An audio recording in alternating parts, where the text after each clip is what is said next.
All right, so welcome to part 2 for the Cummins. So our flex plate is done, so we're gonna go pick that up, jump in the old Yukon, and yeah, let's go get her.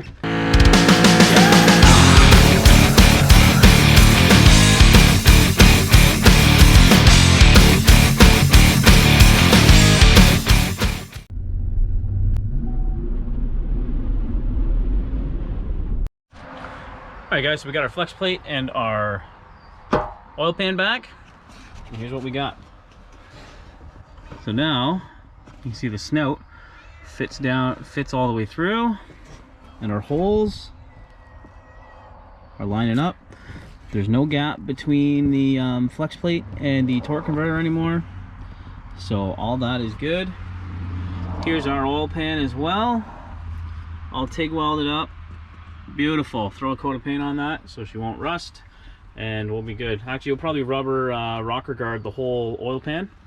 And over here, this is another vehicle this is going on, fire ringed 5.9 Cummins head.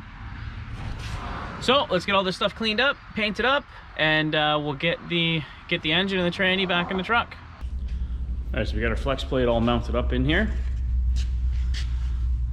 See it right here? I'll bolt it up. Now, I didn't Loctite these or anything yet because I want to get everything mounted in the truck before actually torquing everything up. But we did find another surprise taking all this stuff apart. The flex plate bolts that are in there aren't the proper ones. They are for a manual transmission because the flywheels are a lot thicker on a manual tranny.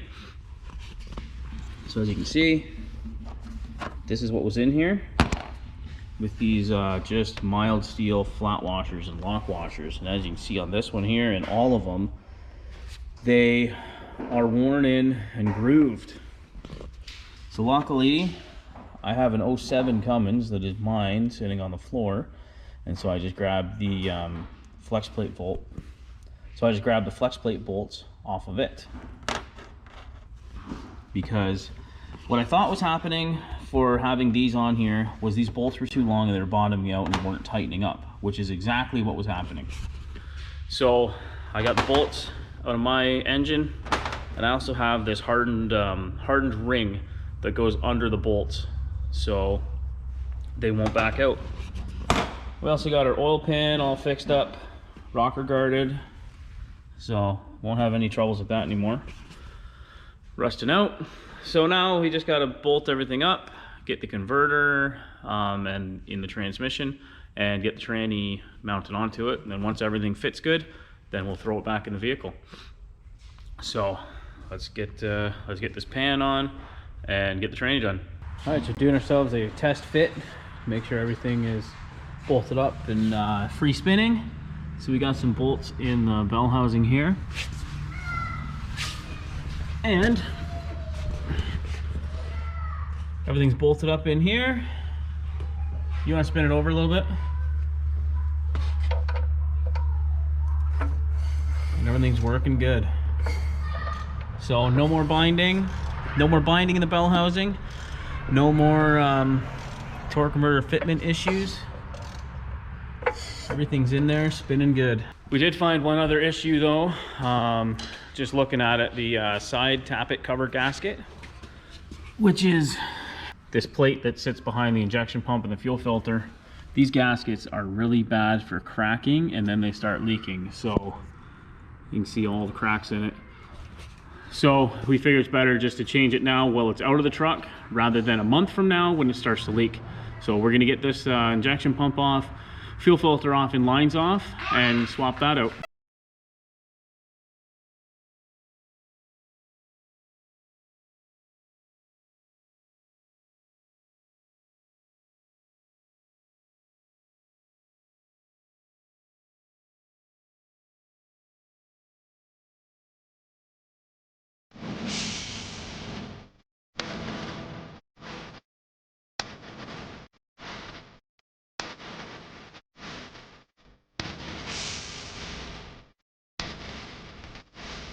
There we go, we got the cover off.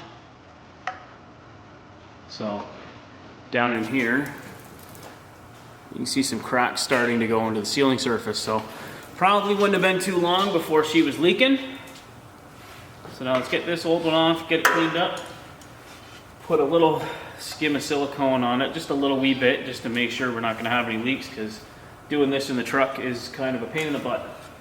And for the tappet cover, we got a Cummins gasket. Also the oil pan is a Cummins gasket as well. So let's get them cleaned up and get it all back together. So you can see on the old gasket, there's like a longer piece that sticks down. That piece is thicker than this other piece. So the thick piece goes on the back of the tappet cover to seal against the block.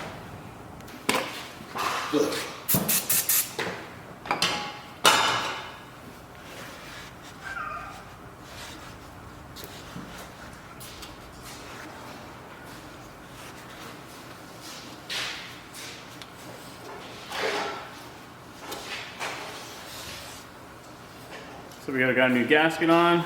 We're gonna start putting this back in. So we got the cover on. I'm gonna peel this gasket off and clean it up or make a new one for there. And then the pump can go on and then everything else can go back in.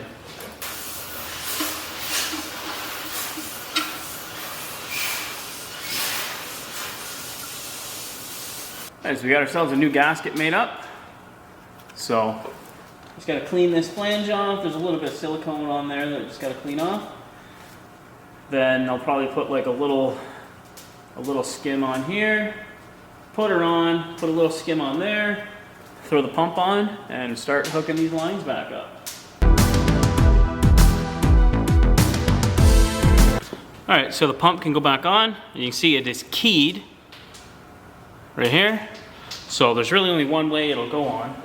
So the way the timing works on these pumps is these holes are slotted. Stock timing somewhere in here. So if you rotate the pump all the way from the back clockwise, then that'll advance it.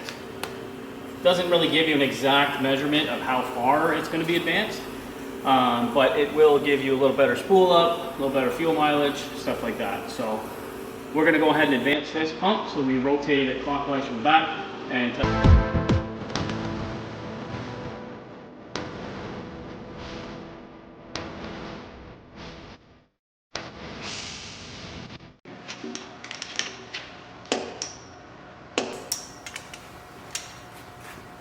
there we go, we got our pump all torqued up in the front. It torques to 48 foot-pounds. The reason we didn't really have to align it too much is because we did not rotate the engine or anything after taking the pump off, so everything should have still been lined up in there. So that's back on, our lines are tightened back up, new tappet cover gaskets on there.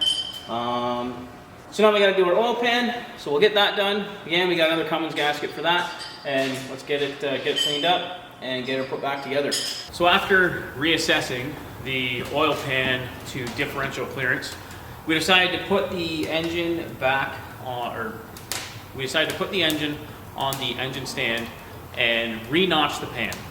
The reason we did that, it's a lot easier to do it when it's on the stand instead of hanging off of some chain falls. So we got the pan re-notched. It's notched out about twice as far as it was before. We shouldn't have any clearance issues with the diff anymore. But the pickup tube was pretty much right against where the pan was notched before. So we're gonna have to relocate this back about 3 inches, 3 to 4 inches. And to do that, we just got a nice steel piece of pipe. And we cut the tube in the straight section of it.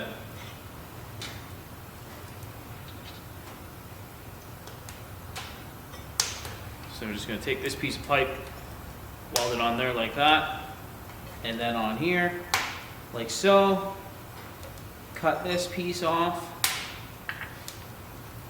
cut this bracket off, and then it'll probably just have to spin and maybe be adjusted a little bit, and then it'll go back into this bolt hole to hold it down. So let's get this all cleaned up and tacked up, and get the piece on here, and then we can do the other piece.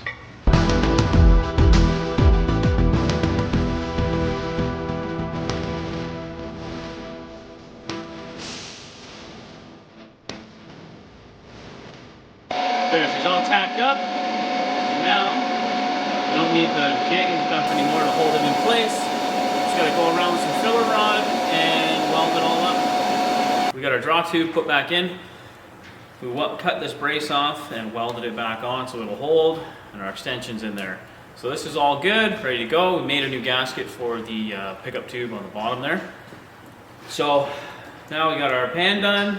Just need to throw it on, put all the bolts in. I like to put a little layer of silicone on each side of the pan gasket because it's a long pan. Sometimes you have problems with them leaking, especially in these seams right here and on the back. So I like to put a little bit of silicone on. So let's get the pan on, and then we'll get her turned over and start putting the other parts back on and get it in the vehicle.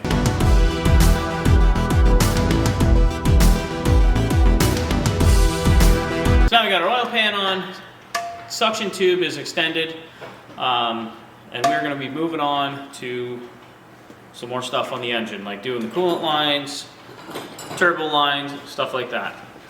But this is going to wrap up this video for doing the oil pan and the Tappet cover gasket, and so hopefully you enjoyed it, found it handy and helpful on some stuff that you might be doing on your own projects, and thank you for watching. Don't forget to like us on Facebook, subscribe on YouTube, and follow us on Instagram. Thanks for watching, and we'll catch you on the next one.